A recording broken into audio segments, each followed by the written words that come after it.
Amis auditeurs, bonsoir. Merci de nous retrouver pour ce nouveau numéro de l'invité du Pharma Group.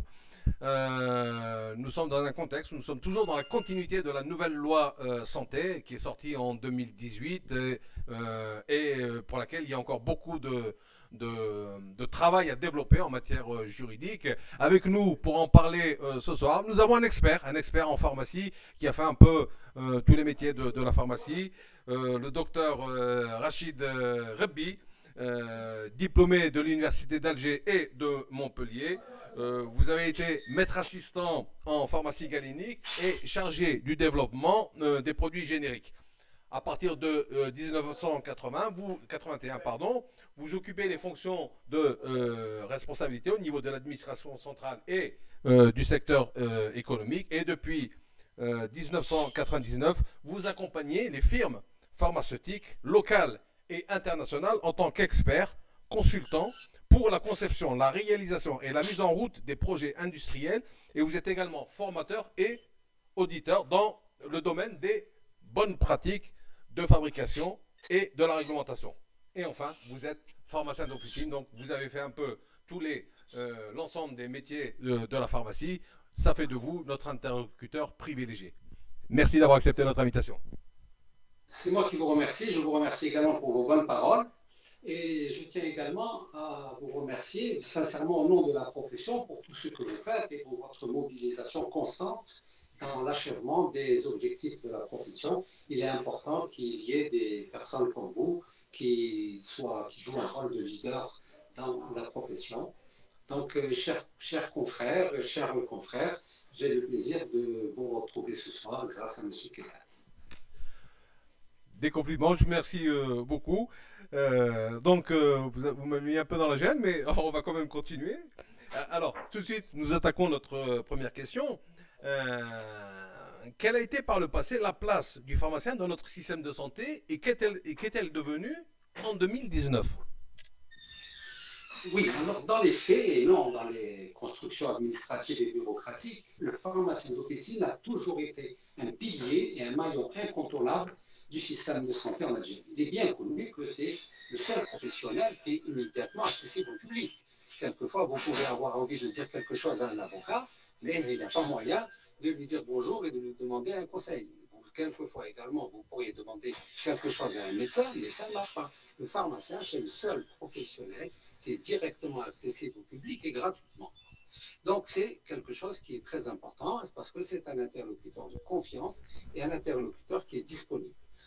En Algérie, dans toutes les petites villes, dans tous les villages, le pharmacien, ça a toujours été le premier recours du système de santé quand il n'y avait pas de médecin. Et bien sûr, la médecine, bien sûr, ensuite, c'est généralisé. Il y a eu la médecine gratuite, il y a eu de nombreuses infrastructures de santé. Et malgré tout cela, le pharmacien bénéficie toujours d'un respect jamais démenti. Cette situation peut se voir aujourd'hui, bien que la généralisation de l'éducation et les moyens modernes de communication ont permis aux citoyens algériens d'être mieux informés qu'auparavant dans le domaine du médicament, ce qui fait que quelquefois, il vient vous poser de véritables cols parce qu'il a bien lu son Internet avant de venir. Mais d'un autre côté, on voit des patients qui viennent, qui nous posent beaucoup de questions, qui s'intéressent et qui écoutent réellement le conseil du pharmacien. Quelquefois, ça débouche sur des conseils très importants et ça justifie pleinement le rôle et la fonction et tout ce que peut faire le pharmacien. Et c'est comme ça, avec tout cela, que le pharmacien de quartier bâtit sa réputation.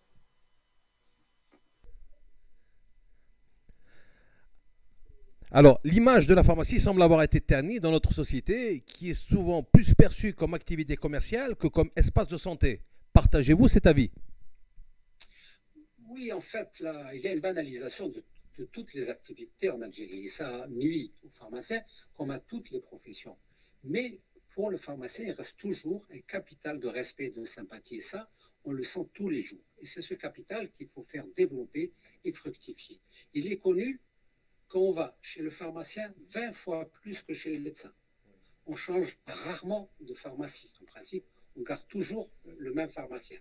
Une enquête européenne a montré que 45% des personnes ne vont jamais chez le médecin, sauf cas d'urgence. Mais seulement 15% ne vont jamais chez le pharmacien. Donc, le pharmacien, c'est quelqu'un chez qui on va beaucoup plus volontiers. Il se crée donc avec le temps une relation forte entre le pharmacien et ses clients. Maintenant, il faut aussi rappeler qu'est-ce que fait le pharmacien. Le pharmacien, il exécute un acte pharmaceutique, la dispensation du médicament, donc une définition officielle dit que, bon, je lis, c'est un acte autonome d'analyse et de décision dont le pharmacien porte la responsabilité scientifique et juridique, personnelle et irréfragable face aux médecins et aux malades. Donc le pharmacien, il est responsable de ce qu'il va faire, c'est-à-dire qu'il doit analyser, il a le devoir d'analyser l'ordonnance et le pouvoir de décider. Il doit analyser donc la demande, l'ordonnance, la matérialité de l'ordonnance, est-ce qu'elle est authentique? On voit apparaître maintenant des ordonnances scannées. Est-ce qu'elle est légale? Est-ce qu'elle pourrait comporter des interactions médicamenteuses? Est-ce qu'il peut substituer ces produits avec d'autres? Il doit également voir le contexte de la demande, c'est-à-dire les pathologies, les contre-indications, les allergies, d'interaction éventuellement. Et il doit enfin s'assurer que le patient a compris ce qu'il doit faire. Ça, c'est également un point important. Et enfin, il décide. Alors, il décide soit de délivrer le médicament normalement, ou bien alors il modifie ou il refuse. Il refuse. Et c'est ce cas de refus qui justifie le monopole du pharmacien. Et c'est ça qui le distingue des autres prestations de services. Dans les autres prestations de services, on ne refuse jamais. On ne refuse jamais. Il y a chez le pharmacien normalement prééminence de la prestation intellectuelle par rapport à la prestation matérielle. D'accord. Alors, très bien, donc ça cerne d'emblée le cadre. En 2019, quel diagnostic pouvez-vous faire sur la situation de la pharmacie? Oui, la situation de la pharmacie en 2019, pour moi, elle peut se résumer en 2 mots. Peut mieux faire, malgré un contexte difficile. En effet, les pharmaciens d'officine actuellement accomplissent leur mission dans un contexte assez difficile. Ils sont en but à de nombreuses difficultés administratives, parfois au détriment de leur situation matérielle. Cette situation est brouillée depuis plus d'une année par des ruptures, des pénuries récurrentes et importantes qui touchent à la fois des produits vitaux et des produits de confort. De plus, les ventes concomitantes nous sont imposées et tout cela complique la situation. À l'autre bout de la chaîne, il faut faire face à des clients qui se comportent comme des enfants gâtés et ils nous menacent à chaque fois de changer de pharmacien pour un oui, pour un non. Et donc, tout cela fait que le pharmacien vit un stress permanent dans son activité quotidienne. Au lieu de consacrer plus de temps à apprendre et à jouer son véritable rôle de pharmacien, il doit faire face à ce stress. En plus de ces actions, le pharmacien joue actuellement un rôle social très important, mais qui est méconnu au niveau officiel. Qu'est-ce qu'il fait? Lorsqu'il y a un traitement qui doit être honoré avec une carte Chifa, eh bien, il avance le traitement. Lorsque le malade n'a sa carte Chifa qui n'est pas activée, etc., il fait crédit pour le paiement des montants à payer comptant. Il fait grâce de ces montants à payer lorsqu'ils sont minimes. Et ce rôle n'est pas reconnu par les autorités, alors qu'il contribue énormément au succès de la carte Chifa, parce qu'il va gommer tous les retards administratifs liés à l'établissement ou au renouvellement des cartes. C'est la seule profession qui fait de la saisie technique sur logiciel pour le compte d'autrui, mais qui est punie instantanément pour des erreurs si minimes soient-elles.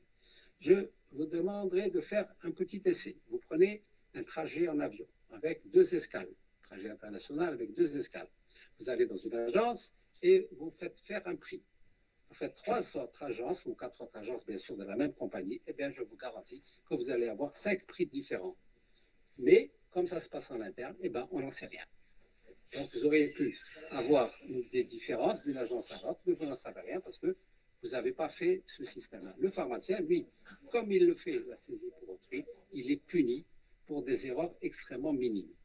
C'est également la seule profession qui travaille dans la transparence, qui remplit toutes ses obligations civiles et sociales. Et là aussi, c'est un rôle qui n'est pas reconnu par les autorités. Je trouve que les pharmaciens ne se défendent pas suffisamment. Il faut donc avoir une politique de communication proactive et aller vers une dynamique qui pourra nous sauver, qui est importante pour la profession. Très bien, j'espère que ce sont des orientations qui seront prises en compte. La loi santé, donc la nouvelle loi santé vient enfin d'être publiée, 2018, avec son article 179 qui évoque les services, un nouveau concept, les services liés à la santé. Que doit réaliser le pharmacien? Donc ce pourrait être une opportunité pour faire évoluer la profession ou pour l'aider à sortir de la crise qu'elle traverse. Qu'en pensez-vous? Absolument. Cette loi, c'est une bouée de sauvetage. Là, je lis, elle stipule, il assure, l'article 179 que vous venez de citer, il assure des services liés à la santé et participe à l'information, au conseil, au suivi et à l'éducation thérapeutique pour la santé des usagers, notamment en décourageant l'automédication et en suscitant l'utilisation des médicaments génériques. C'est-à-dire que là, nous sommes à un tournant, parce que la profession, elle doit absolument évoluer, et cette loi, elle est venue à point nommé pour confirmer et conforter le rôle et le privilège du pharmacien, dans toutes ses activités. J'invite tous les auditeurs à relire ce qu'est le privilège du pharmacien, notamment au plan historique. Et elle nous fait renouer avec la responsabilité pharmaceutique, laquelle est formellement prévue dans plusieurs autres articles de la même loi. Alors maintenant, bien sûr, il faut une grosse réglementation, une réglementation très technique.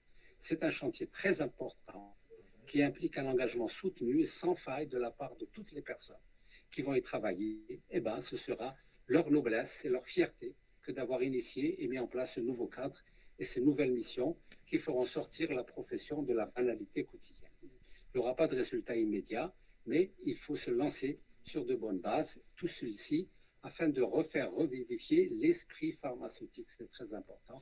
L'esprit pharmaceutique, c'est celui-ci qui conditionne et qui est la noblesse et la fierté de notre profession. D'accord. Le président du Conseil de l'Ordre, Lotfi Ben Bahmed, qui s'exprimait sur la question lors d'une émission précédente, nous a déclaré la volonté du Conseil de l'Ordre des pharmaciens de participer à l'élaboration des textes d'application de cette loi, en particulier l'article 179 que nous venons de citer. Quelle méthodologie proposez-vous pour réaliser ce travail, qui est un gros travail comme vous venez de le citer? Bien sûr qu'il faut se féliciter de cette position claire qui relève des missions naturelles de l'ordre, mais il est encore mieux que ceci soit affirmé de manière claire et précise et cette volonté et disponibilité. Ces missions, c'est effectivement complexe. Là, je vais essayer de lancer quelques petits ballons, si on peut dire ainsi. Alors, bien sûr, d'abord, il faut définir clairement et avoir un consensus sur les missions à exercer par le pharmacien et y mettre un contenu précis. Il faudra à un moment donné parler des modalités de rémunération, il faut aborder ce sujet, et également parler de la formation à mettre en place non seulement pour le pharmacien, mais également pour l'équipe officinale. En ce qui concerne les nouvelles missions, je propose de mettre en place le dossier pharmaceutique. Et cela, ça ne nécessite pas de moyens supplémentaires, parce que nous travaillons déjà sur la carte Chifa. Donc, et actuellement, dans la carte Chifa, on ne peut pas lire les médicaments qui ont été pris par le citoyen dans une autre pharmacie. Je trouve ça dommageable. On devrait pouvoir lire ce que le citoyen a pris ailleurs. Et cela pour une durée à convenir, par exemple, pendant l'année d'avant, 6 mois avant ou une année avant, on va savoir tout ce que le malade a pris. Et ça va nous aider énormément à lui donner des conseils précis. Et cela, ça peut être fait rapidement par la CNAS, sans aucun problème, et également avec un transfert ensuite chez les gens qui font les logiciels de gestion de la pharmacie. À ce moment-là, on pourra constituer pour les malades qui le désirent un véritable dossier pharmaceutique. Et au niveau de l'officine, on pourra les suivre et avoir effectivement un recueil et un recul précis pour ce que prennent les malades. Et c'est important pour les pathologies cardiovasculaires, c'est important pour les asthmatiques, c'est important par les gens qui prennent des anticoagulants oraux. Et cette proposition, donc, ne nécessite pas de moyens matériels. Maintenant, l'autre volet, c'est la formation. Et cela, pour quelque chose qui est à long terme, il faut falloir inscrire rapidement dans le cursus de formation des pharmaciens les modules d'éducation thérapeutique et qui vont couvrir toutes les situations qui sont requises, c'est-à-dire l'asthme, la BPCO, le diabète, l'obésité, l'hypertension, et, bon, pas dans tous les cas, mais bon, il faudra en parler à un moment donné, l'oncologie également. Une question à résoudre, bien sûr, c'est les modalités de formation de l'équipe officinale, et là, il y a les écoles de formation paramédicale qui peuvent inscrire également des actions à ce niveau-là. Dans l'immédiat, on pourrait mettre en place un groupe de travail sous l'égide de nos instances représentatives, et on pourrait élaborer et mettre en ligne, je propose qu'on élabore et qu'on mette en ligne un premier module d'éducation thérapeutique dans lequel les pharmaciens seront invités à entrer et qui doit répondre aux situations les plus urgentes. Les plus urgentes, c'est quoi? C'est le diabète, c'est l'hypertension, c'est les anticoagulants, c'est l'asthme. Et cela va à la fois marquer l'action au niveau du public et au niveau des autorités qui vont voir qu'il y a quelque chose qui est concret et qui commence à être mis en place. Pour la rémunération, il faudra mettre en chantier quelque chose, bien sûr.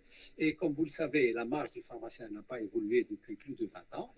C'est probablement le moment de remettre en chantier la question de la marge si on l'adosse à quelque chose de concret qui est fait par le pharmacien et qui doit être pris en charge. Cela, bien sûr, ça nécessite beaucoup de prudence et de diplomatie parce que le citoyen, pour lui, le pharmacien, c'est gratuit. Il est habitué à ce que tout ce qu'il a chez le pharmacien soit gratuit. Alors que les nouveaux services sont l'occasion de remettre sur le tapis la question de la marge. La réglementation elle-même, bien sûr, c'est un chantier difficile parce qu'aucun texte technique n'est sorti depuis 1998, que la question des normes se pose alors qu'elle ne devrait pas se poser. Alors peut-être qu'on pourrait songer à des gens d'assises de la pharmacie, mais à préparer avec beaucoup de soins, de méticulosité, parce qu'il ne faut pas retomber dans les assises nationales de la santé qui n'ont absolument rien donné. C'est-à-dire qu'il faudrait avoir quelque chose qui doit déboucher, qui doit être préparé aussi longtemps que nécessaire pour pouvoir déboucher sur des choses et des mesures concrètes. Voici ce que je propose en première phase. Alors, c'est déjà vous avez dessiné là la méthodologie, l'ossature donc du travail qui devrait être amené à être développé. C'est une ossature assez précise, hein, et c'est vrai que ça nécessite beaucoup de travail. Vous avez cité l'éducation thérapeutique. Pourriez-vous nous en dire plus? Oui, bien sûr, parce que l'éducation thérapeutique, c'est le sujet qui doit le plus nous intéresser. L'éducation thérapeutique, elle s'adresse avant tout aux malades chroniques.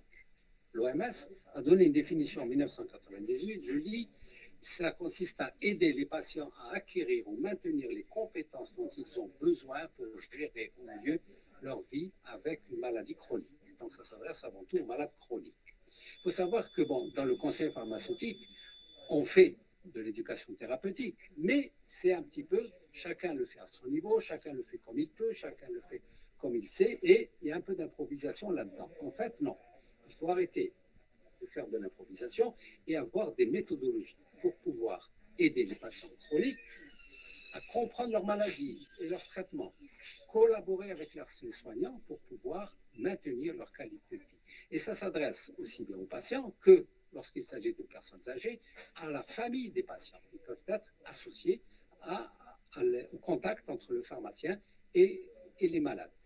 Alors maintenant, bien sûr, il faut rentrer dans le détail, c'est-à-dire qu'il va falloir avoir des outils de formation précis, il va falloir apprendre aux pharmaciens à avoir un langage adapté, il va falloir avoir matériellement un coin conseil au niveau de l'officine, de préférence un bureau fermé pour maintenir la confidentialité, et tout ceci va nous permettre de mettre en place une réelle activité d'éducation thérapeutique. Il y a une catégorie qui doit retenir notre attention et qui est importante en Algérie, ce sont les patients polymédiqués âgés de plus de 75 ans. La gériatrie, puisque c'est de la gériatrie qu'il s'agit, c'est une discipline nouvelle en Algérie. Elle n'est pas encore bien connue et on le voit bien chez nous en pratique quotidienne, que les patients âgés, il y a beaucoup de problèmes pour le suivi de leur traitement. Et donc, le pharmacien peut jouer un rôle très important à ce niveau-là et aider énormément les personnes âgées en améliorant les connaissances qu'il a, parce que certains ont eu des connaissances il y a 5 ans, il y a 10 ans, il y a 20 ans ou plus. eh bien, nous avons ces personnes-là qui sont très importantes pour nous. Nous avons également un cas qui est important, même s'ils sont moins nombreux, c'est les patients qui sont sous antivitamine K, donc les patients qui prennent des anticoagulants oraux. Et alors là, eh ben, il y a tout ce qui concerne l'INR. Est-ce qu'il a fait son INR? Quels sont les résultats? Est-ce qu'il peut les lire? Est-ce qu'il y a un surdosage, un surdosage? Est-ce qu'il doit surveiller donc, pour savoir il faut qu'on lui parle de ça? Est-ce qu'il pourrait avoir un saignement? Est-ce qu'il pourrait avoir une hémorragie? Quels sont les médicaments qu'il doit éviter? Quelles sont les précautions qu'il doit prendre dans son alimentation et dans sa vie quotidienne? Et le dernier point, qui est très important et qui concerne le pharmacien, pas directement, mais par rapport à ce qu'il fait, eh bien, c'est l'économie de la santé. En économie de la santé, des études importantes ont montré que lorsqu'on mettait en place de l'éducation thérapeutique réellement, eh bien, ça se traduisait par une diminution des complications observées chez les patients, et donc une diminution du coût de la santé et une diminution du gaspillage, parce que le patient ne prend que les médicaments dont il a besoin, et il les prend quand il en a besoin, et non pas en plus. Voilà, j'ai essayé de répondre à vos questions. Je vous remercie pour votre disponibilité et je souhaite qu'on puisse faire quelque chose ensemble et réaliser de nouvelles actions pour la pharmacie et pour nous tous. Alors, c'est moi qui vous remercie, hein, parce que là, vous avez fait déjà un travail assez important, hein, en posant le cadre, ce qui n'est pas une chose facile, hein, le cadre conceptuel, hein, du travail qui sera amené à être développé pour renforcer cette nouvelle loi santé. Nous avons la chance de vous avoir comme expert, vous qui avez fait un peu l'ensemble des métiers de la pharmacie. Donc, je vous remercie de votre participation et de ces précieux conseils. Je vous souhaite une excellente continuation. Quant à vous, amis auditeurs, je vous remercie de nous avoir suivis et je vous donne rendez-vous à un prochain numéro. C'est Rachid Rabbi, merci encore une fois. Merci, c'est bon. Au